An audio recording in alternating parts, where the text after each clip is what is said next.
Access granted.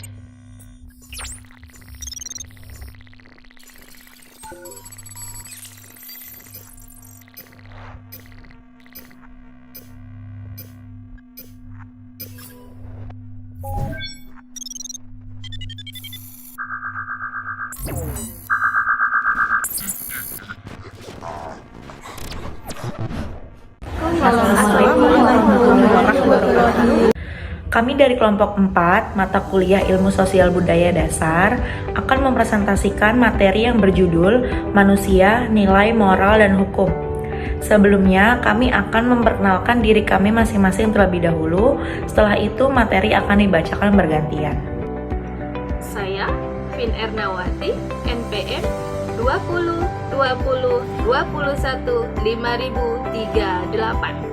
Perkenalkan, nama saya Fiona Desi Rahmawati dengan NPM 202021500085. Perkenalkan, nama saya Nur Adinda dengan NPM 202021500142. Perkenalkan, nama saya Dian Budiani Safitri, NPM 202021579002.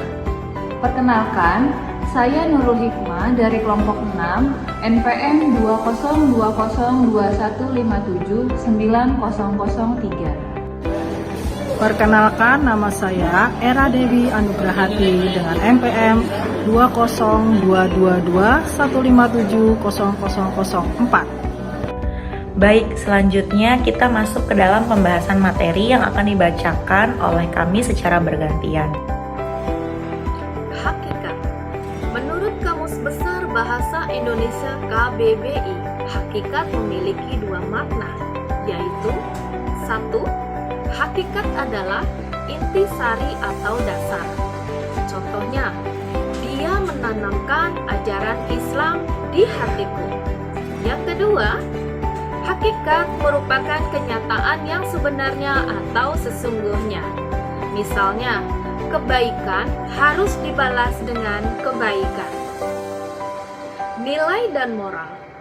Nilai adalah sesuatu yang berharga, berkualitas, menunjukkan kualitas, dan berguna bagi manusia.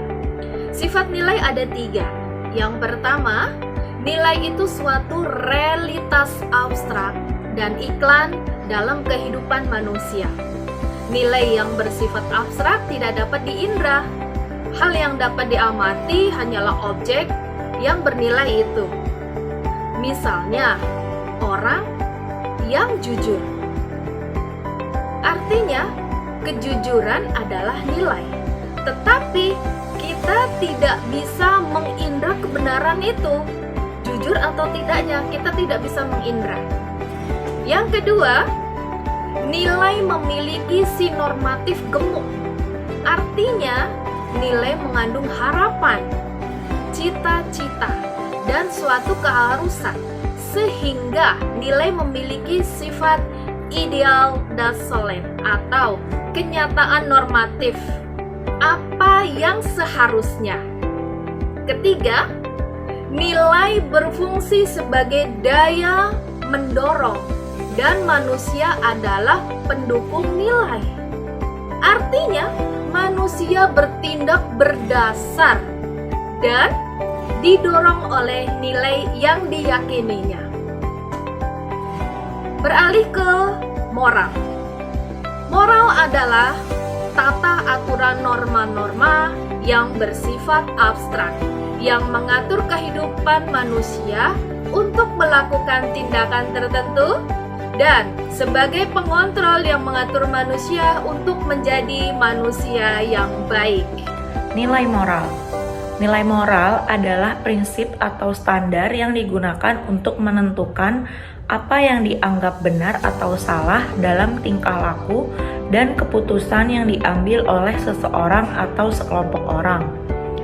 Contoh nilai moral yang umum adalah kejujuran, keadilan, toleransi, kebaikan hati, dan tanggung jawab. Nilai moral dibagi menjadi beberapa sumber, di antaranya yaitu yang pertama ada agama, kedua tradisi, ketiga norma-norma sosial, keempat pendidikan, dan yang terakhir pribadi. Selanjutnya contoh nilai moral itu adalah religiusitas, saling menghargai, kekeluargaan, kejujuran, dan toleransi. Selanjutnya, macam-macam moral. Di antaranya ada jenis-jenis moralitas. Jenis-jenis moralitas dibagi menjadi sebagai berikut. Yang pertama, ada moralitas konvensional. Moralitas konvensional adalah sistem nilai dan norma yang diterima oleh suatu kelompok sosial atau masyarakat yang mengatur tingkah laku individu-individu dalam kelompok tersebut.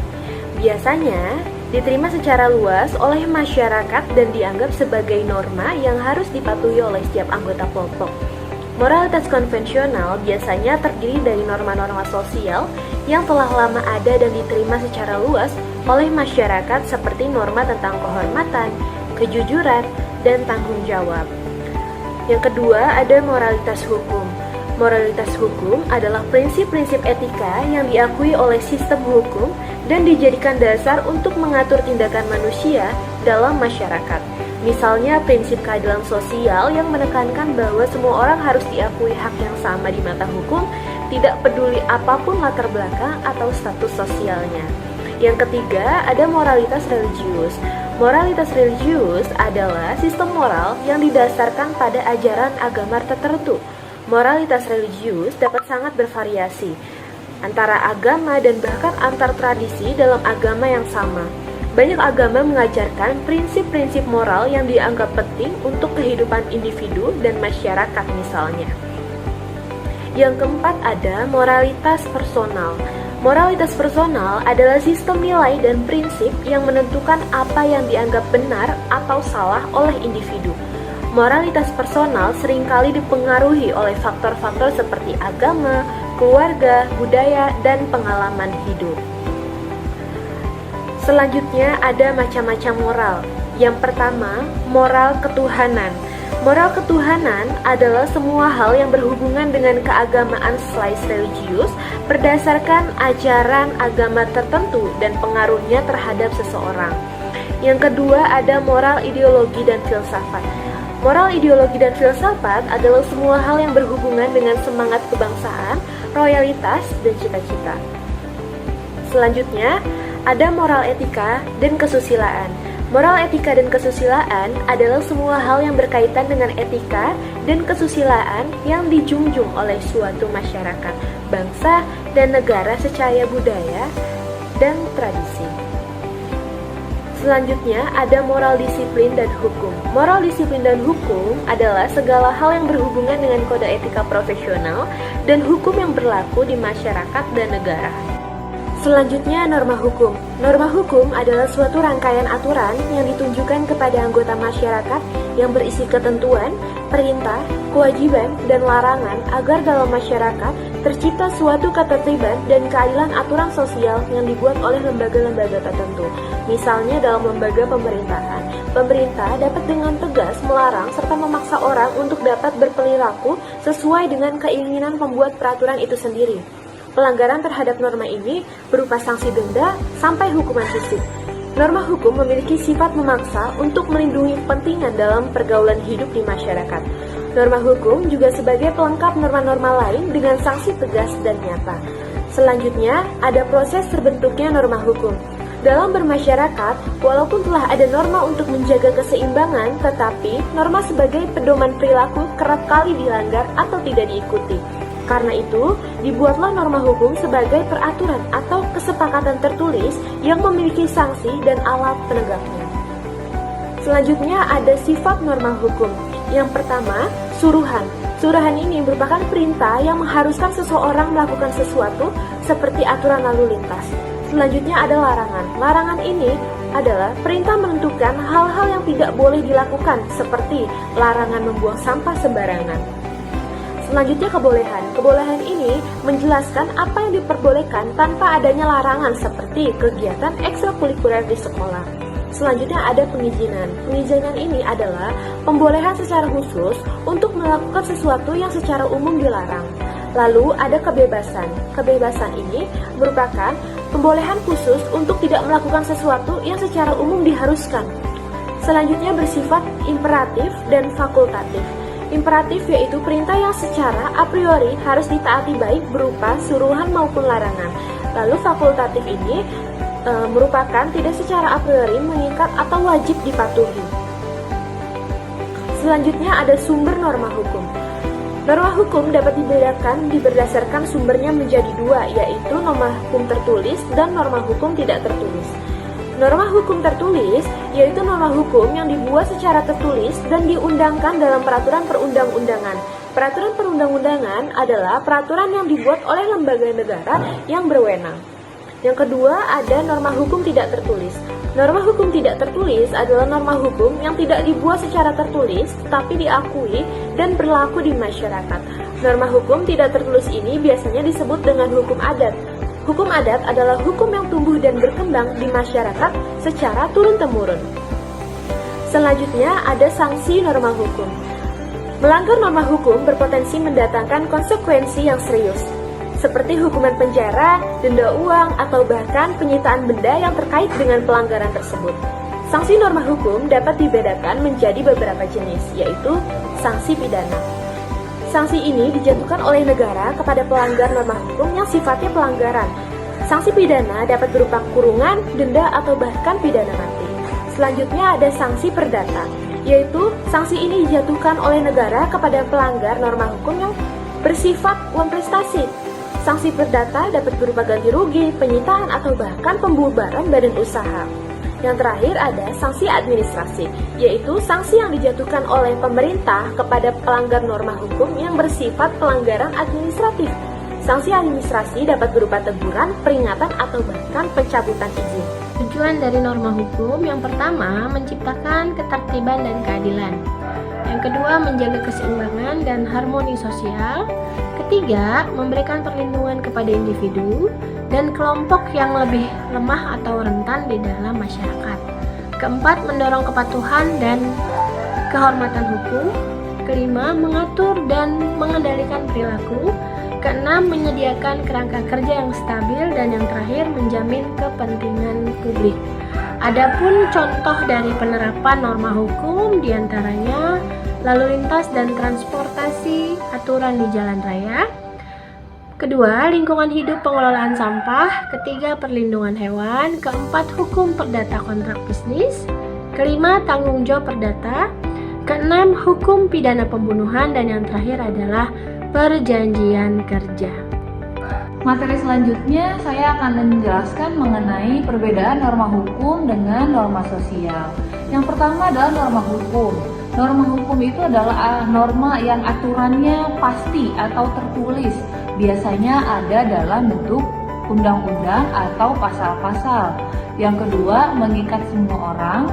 Kemudian memiliki alat penegak aturan yang dibuat oleh lembaga yang berwenang seperti lembaga penegak hukum. Kemudian norma hukum juga bersifat memaksa, kemudian sanksinya pun berat. Sedangkan jika norma sosial itu kadang aturannya tidak pasti dan tidak tertulis. Ada atau tidaknya alat penegak tidak pasti. Jadi kadang ada yang menggunakan, kadang juga tidak ada yang menggunakan. Yang ketiga yaitu dibuat oleh masyarakat. Yang keempat, bersifat tidak terlalu memaksa. Dan yang terakhir yaitu sanksinya sangat ringan. Itu saja. Terima kasih. Saya akan menyampaikan mengenai makna keadilan yang menurut KBBI yaitu bersifat perbuatan atau perilaku yang adil. Sedangkan menurut W.J. Purwodarminto, keadilan itu berarti tidak berat sebelah atau sepatutnya tidak sewenang-wenang. Selanjutnya yaitu mengenai macam-macam keadilan. Menurut Aristoteles, macam-macam keadilan itu terbagi menjadi 5. Yang pertama yaitu ada keadilan komunikatif atau bisa juga disebut dengan perlakuan terhadap seseorang tanpa melihat jasa-jasa yang dilakukannya. Yang kedua yaitu ada keadilan distributif. Distributif yaitu seseorang sesuai dengan jasa-jasanya kepada kita. Terus yang ketiga yaitu keadilan kodrat alam. yaitu memberi sesuatu dengan yang diberikan orang lain kepada kita. Sedangkan yang keempat, keadilan konvensional. Keadilan konvensional yaitu seseorang yang telah mentaati segala peraturan perundang-undangan yang telah diwajibkan. Yang terakhir yaitu keadilan menurut teori perbaikan. Artinya, melakukan usaha perbaikan pada nama baik yang lain yang telah tercemar. Ketertiban dan kesejahteraan. Ketertiban berasal dari kata tertib yang artinya teratur. Sedangkan ketertiban di dalam masyarakat adalah keadaan serba teratur dengan baik. Selain itu, ketertiban adalah salah satu perwujudan dari keteraturan. Kesejahteraan. Kesejahteraan atau sejahtera dalam istilah umum menunjukkan keadaan yang baik, di mana kondisi masyarakat dalam keadaan makmur, sehat, dan damai. Sekian presentasi dari kelompok kami, kurang lebihnya mohon maaf. Wassalamualaikum warahmatullahi wabarakatuh.